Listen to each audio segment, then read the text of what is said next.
Ah, aalisin na ba yung mga school activities gaya nung una kong vlog, di ba? Yung mga legislated school activities natin, ano? Pag sinabi kasing legislated school activities, ito yung may mga ano, may mga proclamation tsurba, no? ng president, di ba? May mga nilabas na circular. Minsan even yung city meron di ba? Yun yung mga legislated activities natin. Like yung binanggit natin, Linggo ng Wika, Nutrition Month, marami pa no? Napakadami yan. Parang hundreds, no? Kasi kung yan ay i-observe sa school, no? At mapaparalyze yung klase, maapektuhan yung klase. So wala na, yung instructional block masisira na. 'Di ba? Kaya yung mga legislated school activities natin ay ano na, classroom based na. Doon na lang i-discuss sa mga bata sa classroom. Ganun yun. O, Deserbong, wala lang mga co-curricular, extracurricular. Hindi naman. Pwede pa rin ng contest.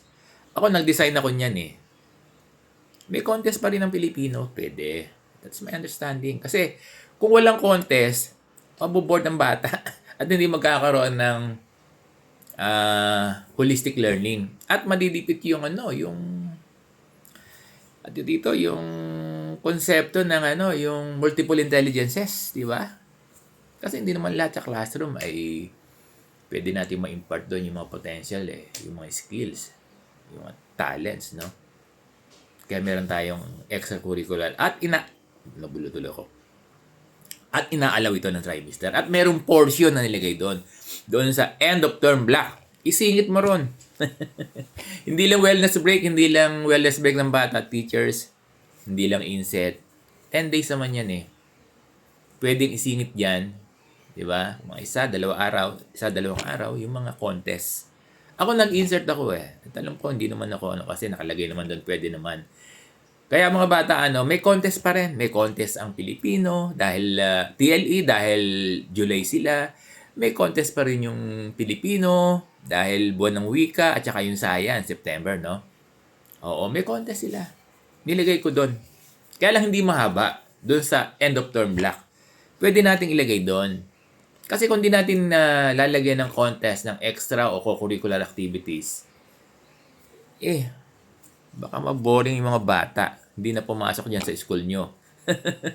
Hindi, ang habol natin dito yung holistic learning, multiple intelligences, o ano pang mga konsepto ng pagkatuto.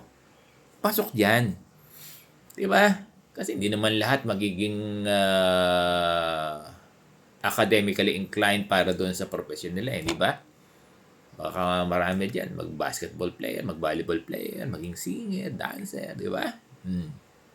Yan yung habol natin, exposure sa mga talento ng bata. Kaya naglagay ako sa, at pwede yan, nakalagay naman doon pwede yung mga contest, school level contest, doon sa end of term block. Kaya hindi phase out. Yung legislative, hindi naman siya phase out Legislated pala, ini-integrate na lang. Kasi ang habol dito, wag nating ma-interrupt yung sa dami kasi ng activities, na-interrupt yung learning ng mga bata sa classroom. 'Di ba?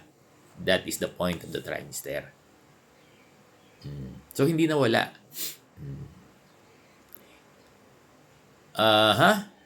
So, yun, naiintindihan ba yun? Kaya itong topic ng Serbong na to ay hindi lang pangguro, pambata.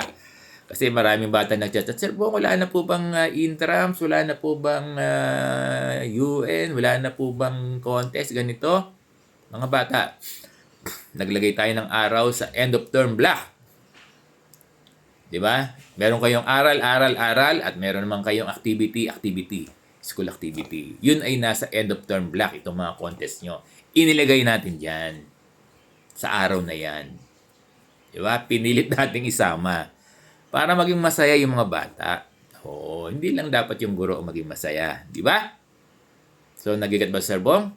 So, ang extracurricular o co-curricular activities, hindi yan pinace out. Meron pa rin yan. Kaya lang, nilagay sa tamang oras, sa tamang panahon, sa tamang schedule.